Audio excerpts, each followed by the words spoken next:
Welcome to Revenue Cycle Reframe, where we get to talk to industry leaders in the revenue cycle across the industry. Today, my special guest is Michael Laukaitis. He comes to us from UT Southwestern, where I'm going to read this title because it is long. It's the Director of Revenue Cycle Analytics, Accounting, and Quality Assurance. Thank you for joining us today. You know, one of my favorite questions, and I always ask this, is how did you start in the revenue cycle? Oh, I got my startup in Montana. I was looking at job opportunities, and there was a small hospital in Missoula, Montana called Community Medical Center, and they had an opening in for like an IT person to help support the revenue cycle side. I had applied, went down there, had a great interview, and got hired pretty much on the spot. And that's where I got my first taste of revenue cycle. So what was that job? What was it? Was it in analytics right away, IT, or how did you get into this side of the world? Well, it was more of being like an analyst. So I was doing builds and screen builds and workflow modifications, and so that was kind of my intro to revenue cycle, and that was all in Siemens. And then I would say 2010, I moved down to Texas and started working in their IT department, doing similar things, but this time converting Siemens to Epic. And then about 8 years ago, that's where I really got into the analytics side of it when my current boss at the time asked if I would like to start the analytics group in the operations side. And I was biting at the chomp to start that. And so I've been doing that now for about 8 years.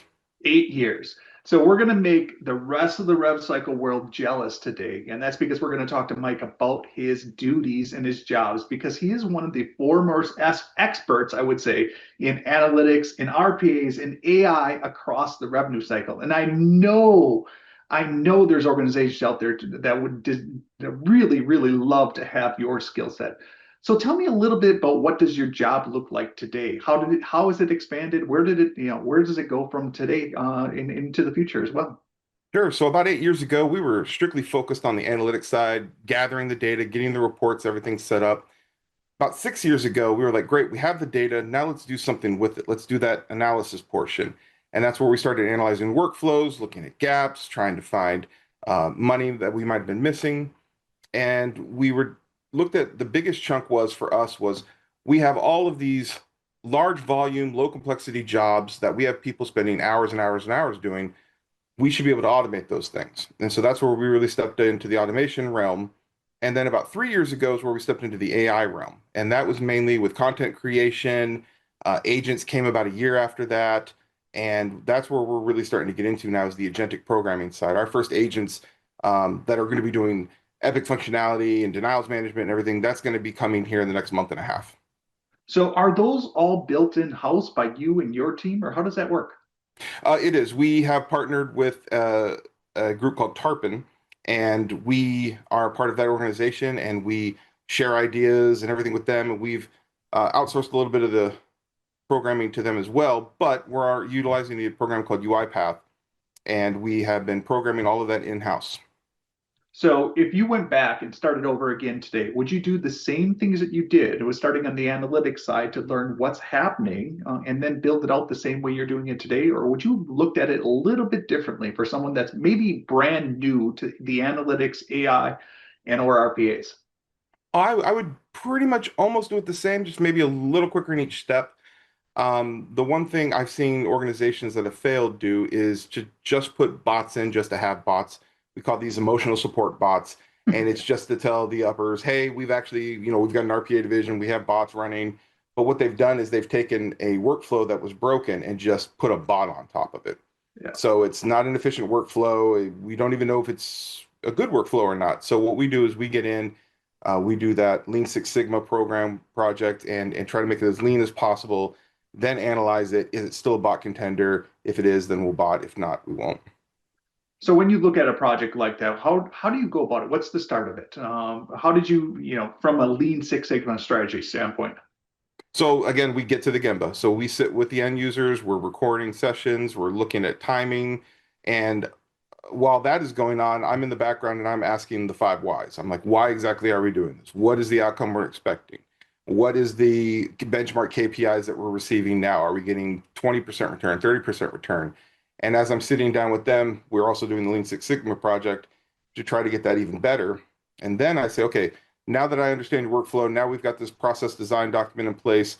Let's see how we can make the bot even more efficient, and then let's see how the bot's doing on some of the return. Are we getting faster? Are we, reducing timely filing? Are we getting more accurate results? And then we'll trend those metrics along as well. The 5 whys, such an important piece to anybody that's doing project management. That, and along with the word that you use, the Gemba, get to the Gemba. Get to the Gemba. Tell me, where did you learn those strategies? Because those are both project management strategies that anybody theoretically should have in their toolbox when they're doing projects. Yeah, absolutely. So I started here at UT Southwestern in 2010, and they had been offering leadership classes to those who were, wanting to expand and branch their wings. And so one of the classes was a Lean Six Sigma class. It was a white belt class and a yellow belt. I think they offer all the way up to green belt here. And I was like, you know what? I might not be a project manager now, but someday I plan on leading projects. I plan on helping optimize things. So I took that class, and it was a great class. Pre-COVID, it was hands-on. We were all in the classroom, got to do about a week's worth of work. And it helped me realize, like, wow, there's a lot of things that we should be doing up front before we just start implementing things. A lot of the planning stage stuff that we might have been missing beforehand, a lot of the analytics that needs to happen or occur, because how can we measure if we're successful if we don't know where we started? One of my favorite classes when I took my MBA was project management. It's one of those things that anybody, it doesn't matter where you are in the rev cycle, can use. And you can learn things. And it's not, you don't have to have your organization offer you these classes. I think No. these are widely available on YouTube videos and other capabilities to be able to understand how to do project management. But it's, as you said, if you start straight and you start in the beginning and start really thinking about what should the project end goal be and really plan it out at the beginning, it makes it so much easier. That's a great advice for anybody that's starting to get into analytics and or AI or RPAs or anything that's along the lines of improving the rev cycle. Tell me one other strategy that you have as a leader in this area that others can take away as well. It's okay to use the word no.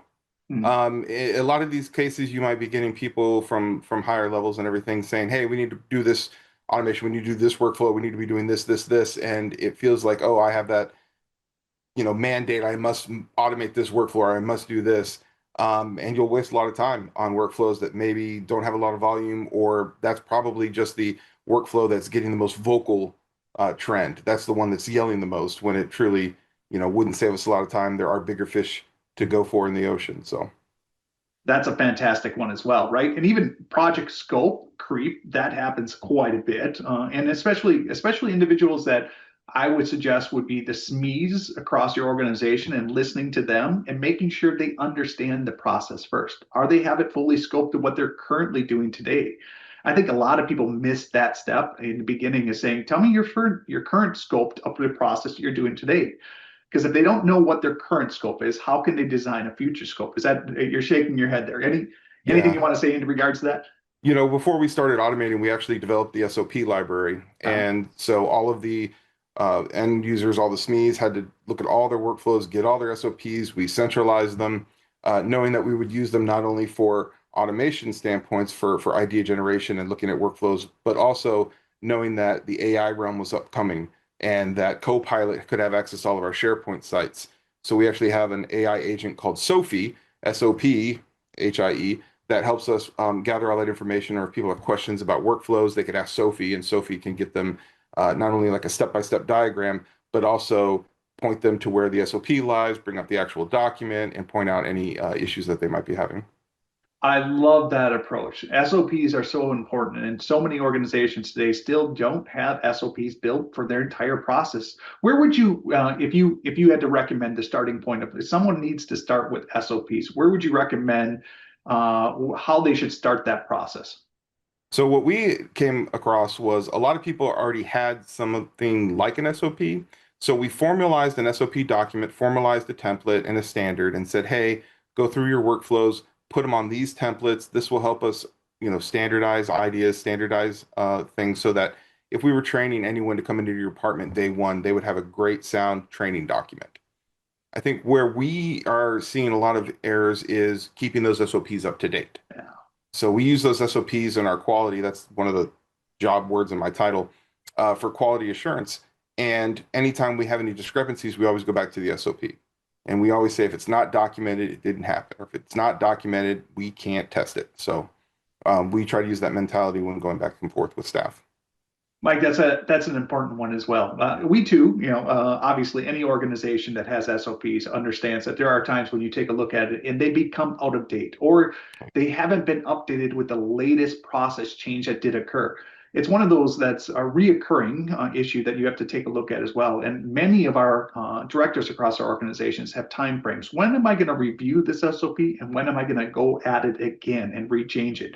Because it does change, and things, processes changes all the time for a lot of organizations.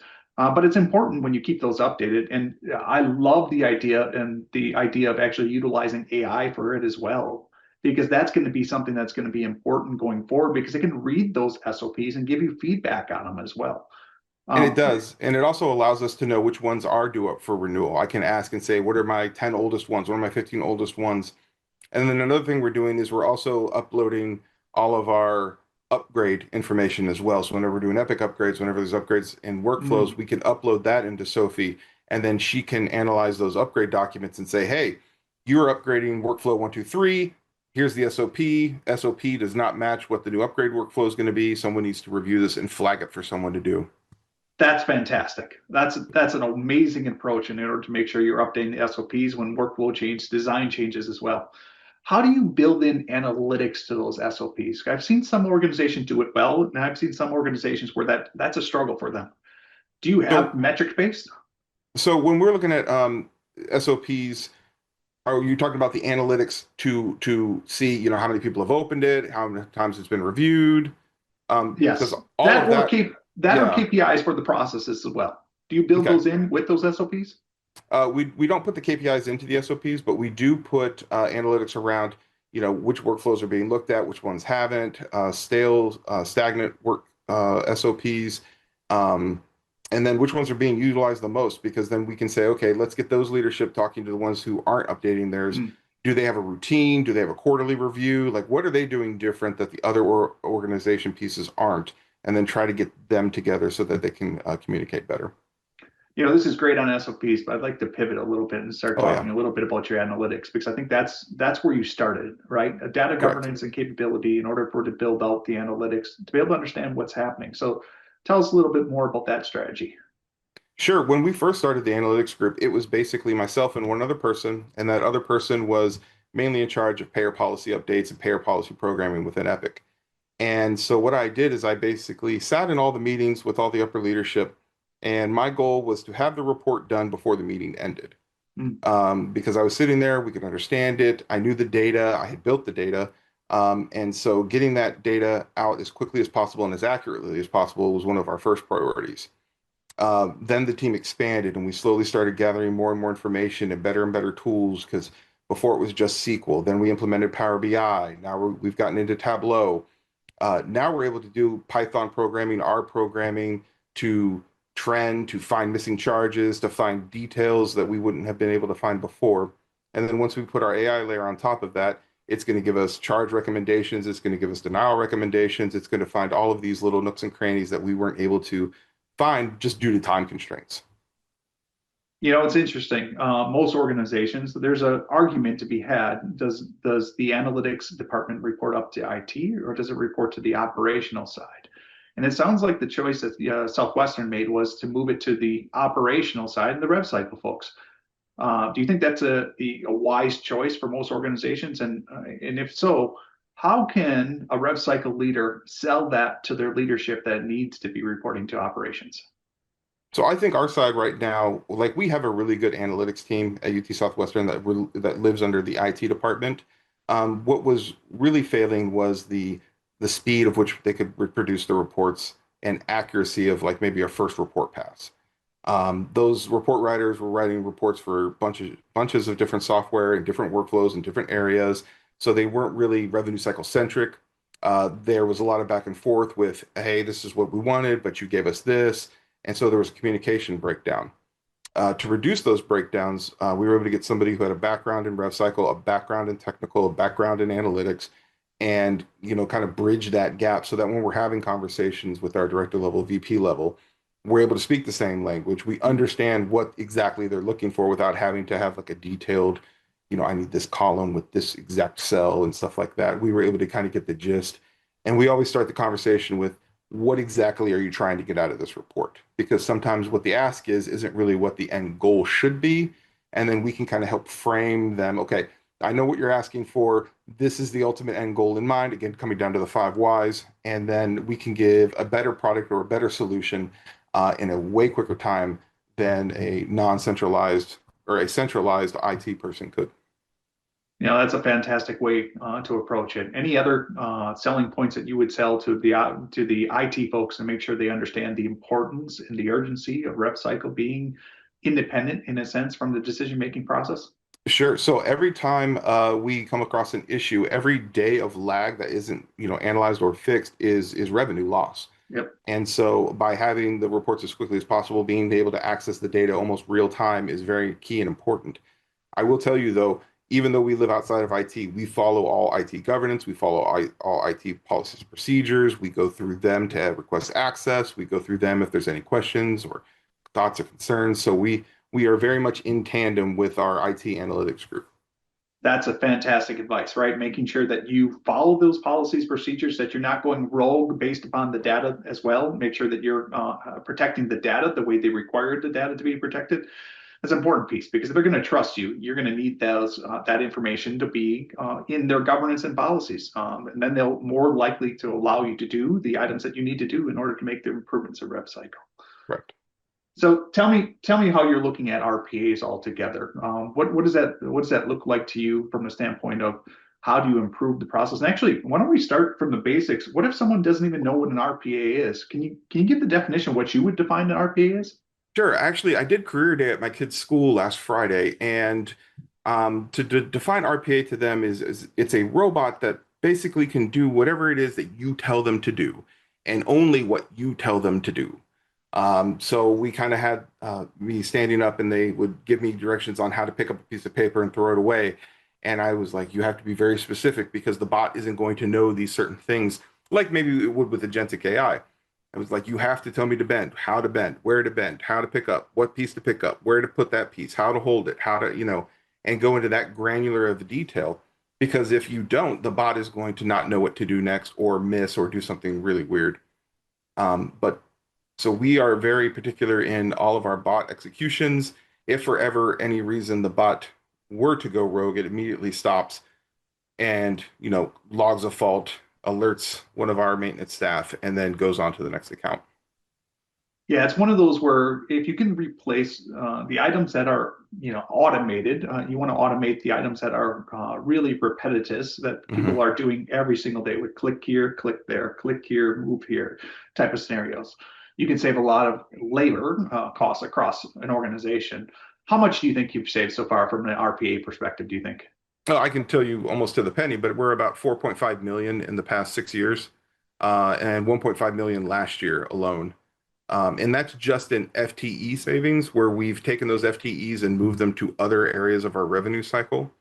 That's not including things like making sure that it's more accurate because there are less likely to be typo mistakes, less likely to be mistakes made, um, and also quickness. One of our bots is a Medicaid retrieval bot that will go out and try to find Medicaid coverage for patients. Where we had 4 staff members doing this, they could do 16,000 roughly maybe once every 3 months, and our bot can do it once every 16 days. That's fantastic. Not only are you improving the patient experience in that instance where Medicaid is being found faster for the patient to be qualified for, so the patients aren't receiving that self-pay bill, but also it's something that's one of those jobs that are really boring, I would say, for many of the people that were doing it. And they can be upskilled to do something different in the organization that's probably more beneficial and more complex as well. Yeah, and that's actually how I got into automation. I was given very repetitive tasks when I started out my career in 2001, and I was like, there's got to be a better way because I see everyone else doing these really cool activities and cool functions, and I am stuck doing the most manual job on the planet. I picked up some books that we had some software on the shelf, and I taught myself how to automate these things. And so that next time the boss came around and said, "What do you got?" I said, "I've got tons of free time. Let's give me something a little bit harder." That's fantastic. The initiative, that you took to be able to do that as well. And I'm sure there's many people in the rev cycle organizations across that theoretically could have that skill set. So if someone saw someone that has that mindset to be able to say, I might want to automate this, how would you push them or say suggest to them to be able to take it and move it forward? Absolutely. So we have a mentorship program here that we started a couple of years ago to find that talent that you speak of. Anybody who has a technical expertise or anybody who's got really great imagination or any kind of skills like that, we will sit with them on our own time, sit with them, teach them different tools, teach them SQL, teach them some UiPath development stuff, any kind of Python scripting. We will sit down and try to help develop that talent inside the university and inside our department, because we feel like we want to put people in the best place that they can be at and the best value they can bring to us as well. And we've gotten most of our staff that way, and they've turned out great. They're really happy to get this opportunity because when we ask them, it's like, I never imagined being able to say, that I'm a developer, or I could never imagine going into analytics 5 years ago. And we're making the dream possible for some of these staff members. I'm glad you're making that step forward for those. You're making their lives better as well because they're becoming more skill set. And that's Yeah. something with AI. A lot of people are being scared because of the word AI, and it's going to Yep. replace all of us. Yep. But in the long run, if you can upskill yourself and move yourself forward, it's actually a good chance right now to be able to have some change management and to really be a leader in AI. So tell me how you guys or how UT Southwestern is approaching AI today. Absolutely. So our department at least is open arms. We're embracing it. We're letting staff know, there is a concern, AI is going to replace us. It will only replace you if you let it. So like, when we went to electronic medical records with providers, there was a fear there too. This could replace us, this could do that. But you saw people really shine when they took it open armed and embraced it and learned as much as they could about it. A lot of those people that might not have thought they could do that turned out to be EMR engineers or moved over and started building the screens or helping with the medical record transfers and stuff like that. So we are finding individuals in our staff that are embracing the AI, incorporating it into their daily routine, using it for denial appeal letters, using it for information lookups. I have a couple of people that are actually using it and building their own agents to go and do their job for them. And I was like, whoa, great. We don't have to do that. Now you've already built your agent. So we're embracing it, keeping a strong governance, keeping a strong lid on things, but yeah, letting people play. Yeah, it's going to become bigger and a bigger piece of what all of our jobs that we have today. Actually, you mentioned agents. Could you tell us a little bit more about what you mean by agents? I'm not sure everybody in the rev cycle world understand what's happening today with agents and the importance of agents. Sure. So, the best way I can describe an agent, so we talked a little bit about the bot that had a piece of paper and we had to tell it every exact minute thing to do. An agent would be something similar. It could still throw away the piece of paper, but you can say, hey, you're going to be in this room. There's going to be paper on the ground. Pick it up if it looks like trash and throw it in the trash can. And the agent, because of all the variable knowledge it knows, it's like, okay, I know what trash is, I know what paper is, I see a trash can. And any point in the operation where it's like, I don't know if this is trash or not, it can raise its hand and have what's called a human in the loop to tell you, oh, no, that's not trash, that's a receipt, keep that, or that is trash, throw it away. But it's an RPA bot that has a brain to it. We can put things in there called guide rails, and it'll stay within the guide rails. And if ever it has to jump out, can raise its hand and grab that human in the loop. That's a fantastic definition. I think more and more of not only Claude but ChatGPT just released their agent Yep. capabilities as well, but other models as well have been releasing agents, and it's something that's coming not only probably to every workplace that we deal with, and something if you're not doing today, you should be considering how to understand it. So let's take someone that maybe their organization is not as engaged with AI today. How would you recommend that those individuals look at AI and particularly potentially use it at home? I was going to exactly say that. I was like, nothing, organizations may stop you from using it at work, but there is nothing that stops you from using it at home. My wife and I share a ChatGPT account, and so it sometimes confuses me with her, but she's able to use it to. We actually just redid our backyard, and she was at a conference, and she had done everything in ChatGPT, so I was able to go into ChatGPT and see what all the agent had done. It had looked up, curtains and rugs and carpets and pillows and plants, because it scoured the internet, found the best deals, did all this research that we would have normally had to have done. And so while she was out, I went to ChatGPT, bought the lights from the link it had, bought all the things that it had, and had it all done before she got home. And me not having to ask her, oh, which flower was it again, or which light was it again, because we called him Carl. Carl had already done all of this for us, and I was able to just, I could have told Carl, here's my card number, go buy the stuff and have it delivered. But yeah, it was pretty intuitive. I have it give me weekly updates on all my famous sports teams, the weather, what's going on in the DFW area, to all the way to planning our anniversary trip, to look at the websites every day to tell me if prices have dropped, everything else like that. That's a fantastic use of it. I think you told me once that there was another use case that you had for your family as well. Tell me a little bit more about what you did with your daughter. Oh yeah, so there was a competition, and we actually saw a jersey for it yesterday. There was a competition to design the Midlothian Girls Softball Association logo. And so I sat down with her for about an hour, and she told me some of the things she likes about the city, about what she likes about softball. We fed it all into our AI, and with its help, we went through probably 30 or 40 different iterations, but then finally came up with the logo. And she is so amazed to see it. It's on all of their logo materials. It's on all the banners. It's on the scoreboards. It's on jerseys. It's on buses. And just the fact that she was able to do this at 10 uh, just amazed her. But then she also gets free softball for it, which amazes me because now I don't have to pay for the softball.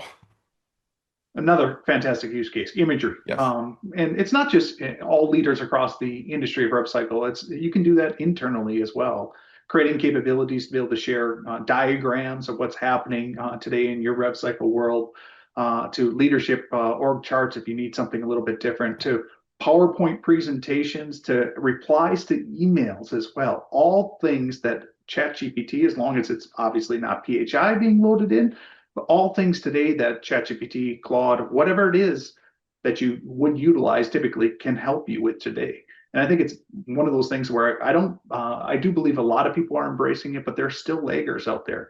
So, Mike, today, if you had someone that's lagging in your organization that's not utilizing the tools that probably should be used, how would you convince them to move forward with AI?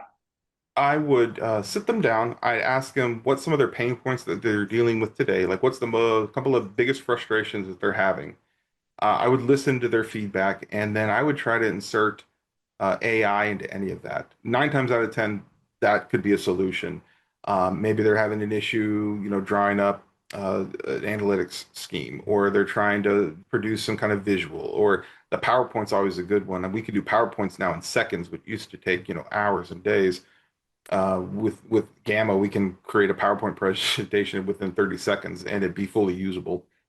Um, I really just try to listen to what some of their frustrations are and then relate it back to an AI tool. We hold monthly podcast, not kind of like a podcast, but a monthly call with a bunch of hospitals for core. And that's where we really start sharing ideas. And a lot of people that come to that, they don't necessarily have a good grasp on AI or they're not fully utilizing it. And that's an area or an avenue where we can share ideas, help each other out if we're stuck on something. And there's enough new people, but there's enough veterans in there that really get a good mix and can help each other out. Oh, that's fantastic. Any topics I didn't cover today that you wish I would have? I'm going to go through some of these notes. Um, one thing that we didn't talk about is, for some of these hospitals that maybe aren't adopting AI as quickly as they should, I went to a presentation in 2016 in Austin, Texas, from the guy who was at Microsoft that, worked on their AI project back then initially. And the biggest thing he got me on was payers are already doing this today. And that was back in 2016, that they've already got the automation stuff going, they've already got the AI engines going, and just how far behind the healthcare organizations are compared to the payers. And if we truly are going to compete, if we truly are going to, reduce a lot of these denials or get on top of these things, we need to bump our technology up to match theirs. That is an interesting subject because you're right. The number of denials that have increased over the last 4+ years have been significant for every organization that's dealing with this. And majority of those first pass denials, when it's coming back, they are AI generated denials, most likely. Is that a fair Absolutely. statement? That's what you're That'd be a seeing? fair statement. Yeah, a lot of these, a human hasn't looked at them. These are scrubbed, these are scraped. They're going through these algorithms that they've created using their AI tools. Normally, I'm not seeing any human touch these, maybe for one or two appeals. Yeah, and there's no understanding for us as an organization to be able to say, oh, how do we battle this back? How do we make sure that we not only can take that first pass and send it back using AI? How have you guys looked at that, and how have you solved for that? So we've got like an AI appeals engine right now that's going through and helping us write appeals. We've loaded payer policies into an agent. We've loaded as much information as we can. Um, we are getting more and more access to AI tools every day, and we're starting to put more and more information around this, not only to help us trend things, to find anomalies, to find spikes, to see, where they're starting to deny us more, DRG downgrades, all these types of things. So, Mike, when you look at that, one of the things that I hear from feedback from time to time is individuals would say, "Look, my security director won't allow me to either load these things or load items into it." How do you approach that from the standpoint to be able to? And I'm sure it sounds like your organization has leaned into it and made sure, obviously, with governance and policies, that you're secure in those areas. But how would you suggest the reply back from a rev cycle person that security director is pushing back on it? A lot of the times, we got pushback on our side as well too. So we've recently just been given access to these. Um, a lot of the times, I will put logic and I will put stuff into my own personal GPT. Nothing from the university, nothing from PHI standpoint. But I will load maybe policies or procedures from the payers. I will have it go out and do its own investigation, and then I will pose hypotheticals to the AI. I will say, hey, what would happen if you saw an increase here, or what would you do if you saw this happen? And with those hypotheticals, then it could give me better direction. Maybe not fully, resolution to the patient we're looking at, but it would help me guide on next steps, on what we're missing, on what we could build, on what we could check out next, or it could shoot me SQL code for clarity, stuff like that. So really what you're using it is to help to improve your thought process, to be able to Right. challenge your thinking or even push the thinking of how you can go about it. And policies and procedures from the payers available online Hmm. and the capability to get to them. So there is really, you're not loading anything in there that really should have any concern for anybody No. because it's widely available online. But it also pushes your thinking to improve you overall. Then, one of the things they talk about with AI is, it's the capability to make us all smarter by Hmm. becoming more complex in our thought process and decision making as well. So you took that to the next step to be able to allow you to do that, even in your own personal GPT on the side, to be able to help you become a better overall, employee to UT Southwestern. And I think Correct. that's a great recommendation. Yeah, no, I treat my GPT like a colleague. Again, his name's Carl. And we talk about ideas, or I'll try to bounce things off of him, just like as he was a colleague, and then take his information, and then always make sure that he asks me questions if there's ever concern. So he won't give me a straight on answer. So I'll ask him or pose a hypothetical, and he'll be go, well, what about this? Or did you think about this? Or if he needs further clarification, he'll ask me instead of just giving me generic answers, which, can reduce some of those, hallucinations. Yeah, hallucination is the big a key word that you got to be mindful of, especially when you're using AI capabilities, because there still is the capability for it to hallucinate or to answer a question in a way that they believe you want to hear the Right. answer of. But Mike, it's not always the answer that is the correct answer, correct? No, no, it always takes a little bit of digging or a little bit of exploration after the fact to make sure that what you're getting is 100% truthful. That's perfect. Don't just trust what the AI is giving you. Make sure you Right. understand it and be able to challenge it as well. And that's a good advice. Any other last words for the podcast listeners that they should be really thinking about from a perspective of analytics, RPAs, quality assurance, or AI? Sure. I would say, if I could leave you with one thing, I'd say the goal isn't just to automate tasks or to put agents in. It would be to build a smarter operating system for a revenue cycle and to make sure, again, workflows are working for you and working for the patient and are as efficient as possible. Perfect. Well, Mike, we want to thank you for your time. We truly appreciate the energy that you put into us, not only for your organization, but from what I understand from the peers that we've talked to as well at Core, any other Epic facility as well. You've helped out a lot of individuals, and you speak regularly on this topic. So thank you for giving back, because I think that's an important piece to what we all do, is giving back to the community that we're in. But also thank you for being here today with us. All right. Thank you, Sean. All right. All right. Have a good day. You too.